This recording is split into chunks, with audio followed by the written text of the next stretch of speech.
आप लोग खुद सोच सकते हैं कि एक जवान लड़की ऐसे घर में रह रही है जहां पर उनकी बहू ने अपने पूरे परिवार के सामने और इनके जो फादर हैं, ठीक है, यानी कि छोटी जीजी के जो फादर हैं उनके सामने ये बात बोली थी कि जो हमारे ससुर हैं वो गंदी नज़र रखते हैं। ये बात उसको छोटी जीजी को ही पता है और मेरे से भी वो इस तरह से गंदी नज़र रखकर बात करते हैं कि आ इधर मेरे पास आके बैठ। आप लोगों ने सुनी होगी वो रिकॉर्डिंग। सपना ने साफ बोला था अपनी वीडियो के अंदर। तो आप एक बात बताओ कि जब ये सारी चीज़ें हैं तो उसके बावजूद भी ये लड़की यानी कि छोटी जीजी इस घर में क्यों रह रही है? क्या इसको नहीं पता? इसको तो पता सब कुछ है, इसको तो हर चीज़ का पता है।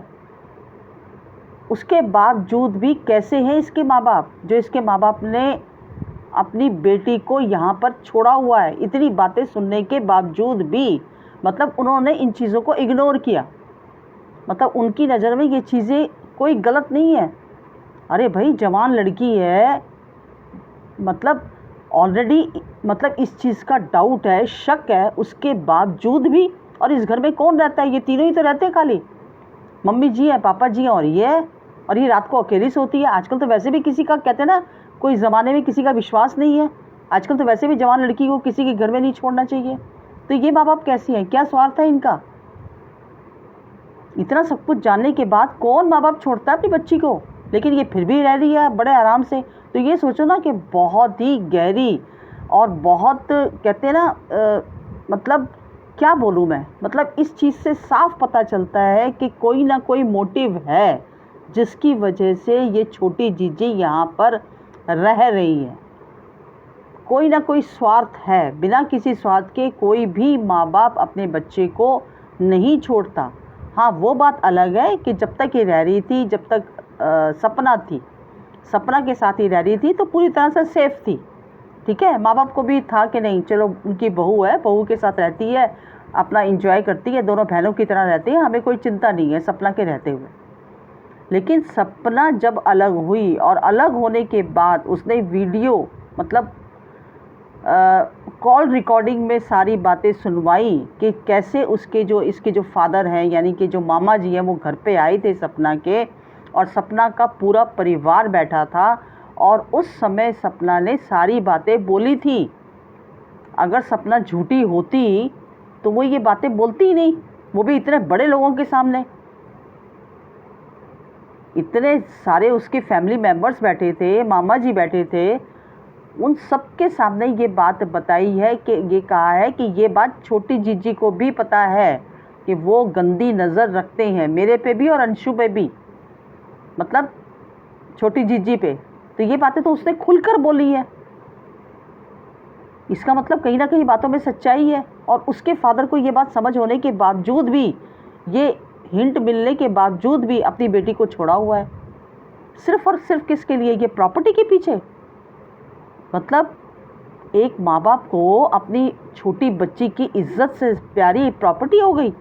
यहाँ से तो यही बात जाहिर होती है ना कि भले इज्जत ख़राब हो, भले इज्जत जाए लड़की की, लेकिन भैया हमें तो प्रॉपर्टी चाहिए, पूरा फार्म हाउस चाहिए, पूरा विला चाहिए, पूरा घर चाहिए, जितना कैश पेमेंट, जितनी भी पैसे रखे हुए हैं, जेवर है, वो सब हमारा हो जाएगा, हम अरबोपति बन जाएंगे। अरे मेरे को तो हैरानी होती है, बताओ ऐसे भी माँ बाप हैं दुनिया में। मतलब देखा जाए तो लड़की तो बिल्कुल ही इनसिक्योर है ना। अब सपना के जाने के बाद तो कितना रिस्क है। जब तक सपना थी ठीक है, उसका टाइम निकल रहा था, लेकिन उसके जाने के बाद तो बिल्कुल अकेली है घर के अंदर। कभी भी किसी की भी बुद्धि ख़राब हो सकती है। आजकल कहते हैं ना, किसी का भी भरोसा नहीं है। आजकल जब बच्ची घर से बाहर जाती है ना, तब भी माँ बाप के दिल में दुख दुखी होती है कि ठीक ठाक सुख शांति से हमारी बच्ची वापस घर आ जाए। और यहाँ पर तो इन्होंने भैया अपनी बेटी को ही हवाले किया हुआ है। तो ये चीज़ें जो हैं वो ऑडियंस देखती है और समझती है। ऑडियंस बेवकूफ़ नहीं है, सब पता है। कि कौन कितने पानी में है, ठीक है, और किसके क्या इरादे हैं, किसकी क्या मंशा है। तो ये सब यही है, ये जो यहाँ पर रह रही है और बातें करती है, इतनी बड़ी बड़ी सफाइयाँ देती है, इतनी बड़ी बड़ी, और बातें करती है लीगल एक्शन की। भैया तू पहले लीगल एक्शन अपने मोनू भैया के लिए तो ले ले, बाद में जो कमेंट्स करने वाले हैं उनके ऊपर लीगल एक्शन लियो, पहले उनके लिए तो ले ले। उनके लिए तेरे को दर्द नहीं है, तकलीफ़ नहीं है। वैसे भाइयों को इतना प्यार करती है, इतना प्यार करती है, कभी पोस्ट डालती है, कभी गरीबों को खाना खिलाती है। एक बार कोशिश करके देख ले, बोल सब अलका को कि हाँ दीदी मैं आपका साथ दूंगी, बोलो कहाँ चलना है हिम्मत, या सिर्फ सोशल मीडिया पर ये सब नौटंकियाँ ही करनी है? बढ़ो, आगे बढ़ो, साथ दो, ठीक है, और मोनू भैया के लिए इंसाफ लो। जब तुम पापा जी को ये चीज़ें के लिए नहीं बना सकती हो इंसाफ के लिए, तो तुम इसका मतलब तुम भी इन्वॉल्व हो इन चीज़ों में। जबकि तुम्हें तो सिर्फ अपनी अपनी जो एक पढ़ाई लिखाई, अपना फ्यूचर, अपना भविष्य, उसकी तरफ तुम्हारा ध्यान होना चाहिए। लेकिन तुम्हें भी अब कहते हैं ना चस्का पड़ गया पैसा कमाने का, ठीक है, कि छोटी उम्र में मैं भी डॉलर छाप लूँ। तो बेटा इन चक्रों में पढ़कर ना अपनी ज़िंदगी ख़राब करोगी। हमारी तो राय यही है तुम्हें, इन चक्रों से, इन चीज़ों से दूर हो जाओ और अपनी सेफ्टी का ध्यान रखो। सेफ्टी जो होती है वो लड़की की बहुत इंपॉर्टेंट होती है। अगर एक बार भगवान न करे 19-21 कोई हादसा हो गया ना, सारी ज़िंदगी सिर पकड़ कर रोती रहोगी, ठीक है। आगाह करना हमारा काम है, बाकी करो तो अच्छा, ना करो तो अच्छा। हमें जो सोशल मीडिया पर दिख रहा है हम उसके अकॉर्डिंग बात करते हैं, क्योंकि हमें कुछ भी सही नहीं लग रहा तुम्हारा इस तरह से घर के अंदर अकेले रहना। तो एक छोटी सी वीडियो थी, अगर पसंद आई हो तो प्लीज़ लाइक कीजिए, सब्सक्राइब कीजिए। मिलती हूँ अगली वीडियो में एक नए टॉपिक के साथ, तब तक के लिए बाय बाय।